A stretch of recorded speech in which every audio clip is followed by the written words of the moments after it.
Leeds United are set to lose Mateo Joseph for the vast majority of pre-season. Now, normally that would be a scary sentence because he was such a fundamental part of the way that we played last season, and when he came on, he made a bit of a difference. But this time, it's good. It's for a good reason. Nice little change, makes me quite happy. It's because Mateo Joseph is going to the Olympics with Spain over in Paris, having a nice little jaunt to an international tournament of his own. And it gives us an idea of the thoughts and feelings for next season on where exactly he's going to end up. But before I dive into all of those, subscribe. Cheers, be much appreciated. I'm trying to get towards, I've forgotten the number I was aiming for, about 4,000 before the start of the next season. It'd be massively appreciated to have you on board. Thanks. Anyway, Mateo Joseph's future does look set at Leeds United. It makes me a little bit optimistic, but there's a lot of discussion to be had around the entire thing, and it starts with discussion over his Olympic dreams. The Olympics are coming up in August, end of July sort of time. Basically, this tournament is a 16-team competition over a 2-week-ish, 2.5-week period, using primarily under-23s players. I say primarily under-23s players because it's got slightly weird registration rules. Basically, the reason it's functionally a youth tournament is that the Olympics, all of the individual sports are regulated by the international sports regulator for those competitions. So in this case, it's FIFA, and FIFA wants the World Cup to be the most prestigious international football tournament there is. So they basically turned the Olympics into a youth tournament and said you can have 3 senior players, which isn't really good for the prestige of Olympic football, but it's really good for the likes of Mateo Joseph, who is going to get called up as a result. The matches are, God, the matches are tight. They are fast. They are insane. They play on the 24th, 27th, and 30th of July. 3 games in 7 days in the group stages, which is a hell of a lot. It's a lot quicker than, I think, the Euros, purely because the Olympics has like a 2-week window to squeeze everything into. Add on to that the fact that if you get out of the group, it doesn't end there. The quarterfinals would be on the 2nd of August. The 5th of August would see the semi-finals, and depending on whether or not you got to the final or the bronze medal match, you would compete in that on the 8th or the 9th of August.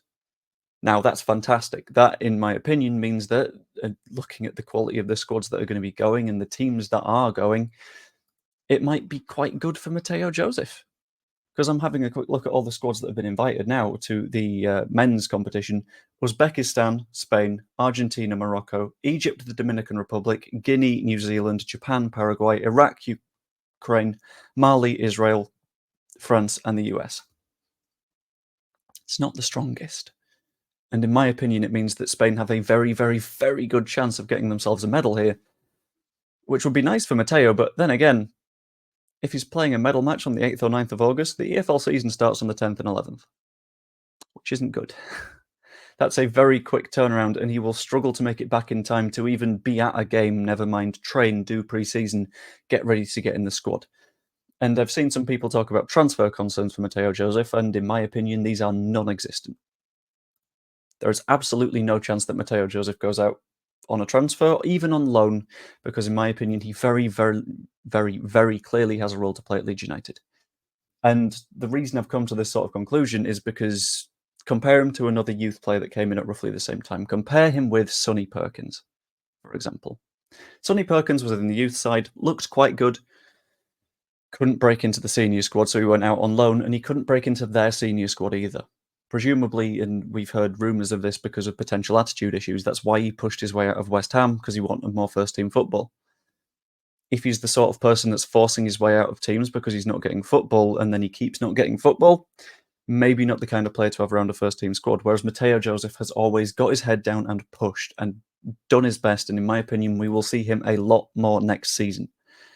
But this is where I'm going to start predicting the narrative for the very first game next season, which I think you can probably predict quite accurately at this point. I believe that people will want him to start from day one. People will not be super aware of the Olympics thing. So even if they go out in the group stage, that's only like a week of not playing football for him, which isn't enough of a turnaround to get any training into his legs at Leeds United and get properly fit for the first match of the season. It makes sense, because people will want him to start because he's got clear quality, but he won't have a pre-season. He won't be fully fit. It'll be dangerous, basically. And when he's not there, I think we can fully expect a lot of anger. People will say, why has Farke left him out? Even if he's good enough for the bench, I don't think he's going to start that first game. And then if we don't win, there will 100% be discussions on why didn't he pick Mateo Joseph for the team? At least from the people that aren't aware of the Olympics thing. Hopefully by making videos like this, people will be aware of the Olympics thing, but we'll have to find out. But that isn't telling of what Mateo Joseph's Leeds United future is, because in my opinion, he will become a starter next season. Maybe not every single week, maybe not week in, week out, but I can see him starting a good few league games because everything we've seen from him so far is quality. He's a very, very, very good footballer. And Daniel Farke knows that. That's why he's been getting these bit part minutes, because that's how youth development works. You don't throw players into a first team immediately, except if they're Archie Gray, but Archie Gray is special. You introduce them slowly but surely, and I think we've had that season of bit part off the bench appearances, and it's time to start this season. Ultimately, I think he's the reason that we won't be looking at signing a number 9 unless we sell Bamford or something like that.